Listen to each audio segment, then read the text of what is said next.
Welcome back to the channel, people. Today we are going to have a tier list ranking the best title races in Europe from the 7 best leagues: Eredivisie, Liga Portugal, Serie A, Ligue 1, La Liga, Bundesliga, and the Premier League. Obviously, you see the 3 levels. Get the popcorn. It means this title race is going to be epic. Enticing, where maybe we could see a title race, maybe not. They're trying to reel us in like we're fish on a bait, and then it's done. Basically, don't watch the title race. It's done. You can keep up with the top 4 relegation race, but the title race, it is finito. Let me know your rankings in the comments down below. The Eredivisie, it's done. PSV have a 6-point lead over Ajax. You might hear that and say, Michael, there's still a chance. It's only 2 games. PSV are still a dominant team. Yes, they lost to Ajax a couple of weeks ago, and Farioli is doing an incredible job, in my opinion, with Ajax. I highlighted it in the revival of Ajax video. And Utrecht are there in 3rd place. Feyenoord are only 7 points behind PSV. But PSV still, under Peter Bosz, are a dominant team in the Eredivisie. Champions League, he's a fraud because he's just naive at best. But PSV still have it on lock. They obviously dominated the Eredivisie last year. Ajax are still rebuilding this season. Next season, they might challenge for the league. This year, I think Ajax will still finish 2nd. I think Feyenoord will eventually finish 3rd, but nobody will challenge PSV because PSV are still, with the talent they got, manager Peter Bosz, he's just elite in the Eredivisie. If Ajax win this league this season, Farioli is a magician because he's coming into a brand new team with no real new signings, losing some key players, and yet maybe challenging PSV, and PSV still got Tillman, Noah Long, and Bakayoko, and all these sort of guys. No, PSV got this on lock. It's done. Next up, it is Liga Portugal. Yeah, get the popcorn ready, people. 4 weeks ago, 3 weeks ago, it was done. But now, we're going to get the popcorn. Ever since Amorim has left, this league is now up for grabs. Now, it's all down to Sporting. Sporting made this league very interesting. Sporting had this on lock. They were dominant, winning every single game, having incredible goal difference, just destroying the opponents. But ever since Amorim has left, downhill, downhill, downhill. Yes, they won over the weekend to get their first win in 4 games after having a 4-game losing streak. But Sporting's inability to adapt after Amorim is letting Porto and Benfica have been very resurgent under Bruno Lage, even though I thought it was going to be a very bad hiring considering what he's done in Brazil and other jobs like Wolves. Bruno Lage has actually done a good job. And if they can get Di Maria firing, Oktokoglu back to that form he's shown in the early parts of this season, we're going to have to see who will the striker be for the rest of this season. Because, Pavlidis is the starter, but I'd rather have Amodini. Maybe Amodini is better as a bench player and impact sub. And you cannot rule off Porto. Even though Porto have not been the greatest this season, they're really relying on Samu with the goals. Porto are still in this race. If you look at actually the top 3, if Benfica win their game, are only separated by 2 points. And we play 14 match days. Now, this title race could be crazy. If this was a couple weeks ago, it would have been done. Because Amorim would have done back-to-back titles. But because Sporting have just fallen off a cliff and Benfica are resurgent and Porto are just a very gritty side, get the popcorn ready. This is going to be fascinating to see where this goes. Either Benfica are going to come back to winning the title, Sporting are going to do back-to-back, or Porto in a sort of rebuild year will win the title. Get the popcorn ready. Now we go to the Serie A. Yeah, Serie A, if we go up here, people, it is going to be legendary. Now, a couple of weeks ago, it would have been a sort of 6-team title race. I knew that was never going to happen because, Fiorentina are sort of in a rebuild under Palladino. Lazio played good football, but we saw what happened on Monday to Lazio. They got massacred. I mean, 6-0, 6-love, like it's tennis, and Roger Federer in the first round against some dude from the streets of I don't know where, Zagreb or something, and he got 6-love. That's what happened to Lazio. They're not challenging for this title. If they get top 4 Lazio, that's great. And Juventus are invincibles at the moment, but 10 draws. They're in a rebuild as well. Thiago Motta's first season, they're not in this title race. So it's down to 3 teams, in my opinion. It is Inter, Napoli, and Atalanta. And if you have 3 teams in a title race, that makes your league title race enticing. And get the popcorn ready. Get whatever sort of drink you want, Aperol spirits or whatever. Because Serie A, this title race might be legendary. Because of the narratives as well. Inzaghi could do back-to-back titles. Inter could really dominate this sort of era of Serie A football. Conte could win another Scudetto with a different team. If he wins in his first season with Napoli, the Scudetto, Conte would be regarded as one of the best managers this century. He would be. Yes, you can talk about his failings at Tottenham, but Conte would be regarded as a great, great manager. Considering that Napoli were horrendous last year, yes, they got backing, they got Lukaku, Buongiorno, and all these sort of guys, Davineres, McSauce, Gilmore.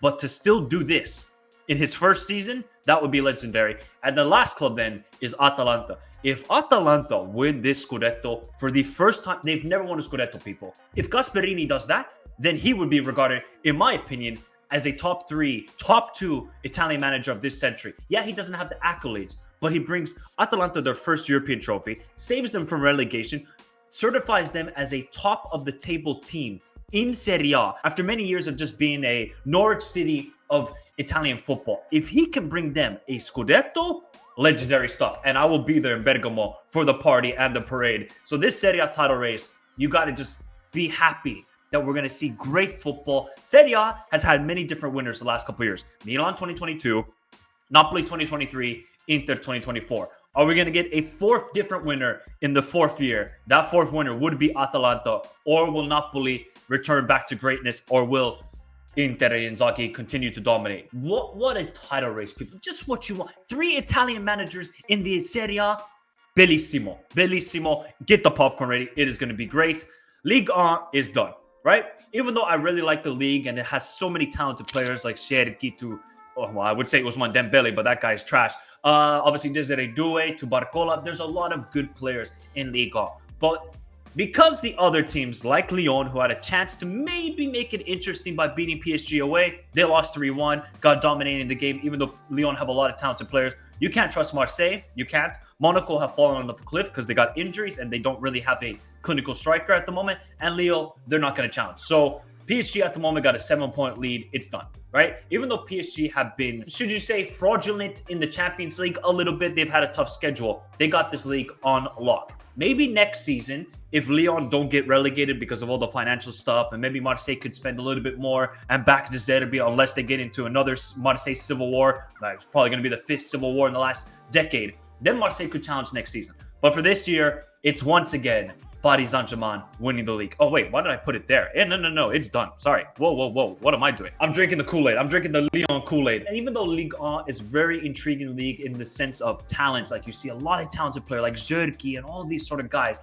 the league is just not competitive because PSG just spend the money. If PSG go in the January transfer window and go sign Zerki, you cannot take this league seriously. Even though I respect it highly for the talents, but what draws people? What draws an audience to a league that maybe doesn't get a lot of notoriety? Okay, maybe being competitive, having enticing title race. Maybe that's why people will tune into the Liga Portugal or the Serie A. But they're not going to tune into PSG winning another league title. But yeah, the title race is done. I think these 2 title races, Eredivisie, Ligue 1, they're done. If somehow PSG and PSV both bottle it, I could not believe it because they're just too dominant for their leagues. They got too many talented players. Luis Enrique is a good manager in his respective league. Pito Boss is a good manager in his respective league. Now let's go to La Liga. Well, it is a 3-team title race. Now, the only reason why this is now get the popcorn ready is because of Barcelona.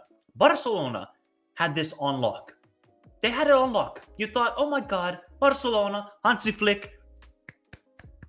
Fair enough. You're going to dominate this league. But the last 6 games, they got 1 win. And that's now drawn in Atletico with 11 wins straight. Madrid are still in it because they're Madrid and they got the talented players. And now the top 3 are separated by 1 point. 1 point is separating the top 3. We all love a good storyline. We all love good narratives in football. Like it's a Steven Spielberg movie, like Saving Private Ryan, one of my favorite films of all time. But we did not think this was going to happen. We didn't think that, oh my God, Atleti are going to compete this season. Yes, they signed a lot of players like Nedomad, Julian Alvarez, Gallagher, and all these sort of players. We thought Madrid were going to destroy this league with Mbappe. We thought, oh my God, Mbappe bringing into a team that won La Liga, won the Champions League. They're going to win the league by 10 points. Barcelona, they got talented players. They're bringing Hansi Flick. Well, nothing like that has happened so far. Yes, Hansi Flick looked amazing at the beginning, but then turned into, I don't know what he's doing with the defensive high line, and the players look very fatigued. Yes, Atleti struggled at the beginning of this season, but this sort of last couple weeks, they are on fire. And if they can beat Barcelona away, that is going to send a real statement. So what's going to happen? And Athletic Club are only 5 points. Now, if somehow Athletic Club won La Liga, that might be one of the greatest stories this century in football because of just the history of the club. And they haven't won the league since like the 80s, if I'm not mistaken, when they did the double and won the Copa del Rey, the golden time for Athletic Club. But they're not going to be in the title race. It's going to be between those three teams. And if there's three teams involved in a title race, get the popcorn ready. Get the popcorn ready. It is going to be legendary. Similar to how it was in the 13-14 season or 2021 season. And you know which team won those titles? Atletico. And our Atletico going to do it again. If Simeone can win a third La Liga, I mean, just absurdity by him. Now, of course, the most crowning moment would be to win a Champions League for him. But picking up another La Liga title over Hansi Flick, over Carlo Ancelotti, El Cholo, man, El Cholo. And if Hansi Flick can win the La Liga title in his first season, great. And if Carlo cannot do another... I mean, Carlo has never done back-to-back titles, people, for leagues. He's never done it. So he's got to now prove to himself, especially with Mbappe, you guys got to now prove yourselves to be the warranted champions of La Liga. This title race is going to be amazing. Cannot wait for it. We move on to the Bundesliga. Now, the Bundesliga is somewhat enticing. Now, it's only a 4-point lead for Bayern Munich. But because Bayern Munich have so many injuries, and now some people will say Harry Kane curse, he will never bring Bayern another trophy. I think just ludicrous. I think people, that's just Twitter talk right there. But Bayer Leverkusen, you can't stop these guys. Right now, you can't stop them. After they got shellacked and got an ass whooping at Anfield, this team have woken up. Now they're on a groove. They're in form, better defensively, and they still got the attacking firepower. They still got, obviously, Xabi Alonso as the manager. I don't think there's any other team that can challenge Bayern. That's why, if you want to get the popcorn, you got to get like 3-team title race. The only narrative for the Bundesliga is Harry Kane still hasn't won a trophy. If that's the case, all right, fine.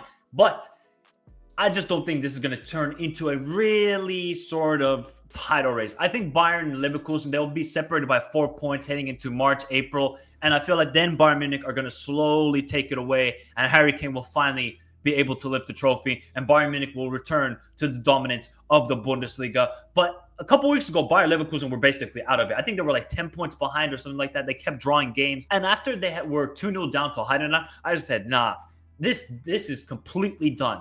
But because Bayern Munich have slowly dropped points, and of course this weekend they're playing RB Leipzig at home, if Bayern lose to RB Leipzig and it's a 1-point lead heading into the Christmas break, then 2025 could get interesting in the Bundesliga. And I just don't think the likes of Eintracht Frankfurt or RB Leipzig can really get involved in this title race. Not Dortmund, not Stuttgart, not Freiburg, none of those teams. It's really going to be a 2-team title race compared similar to last year until Bayern Munich just completely capitulated under Thomas Tuchel. But maybe it's just a little bit enticing, and that's why I say it's not done, but it's not with the get the popcorn tier level, in my opinion. Now, the Premier League is enticing.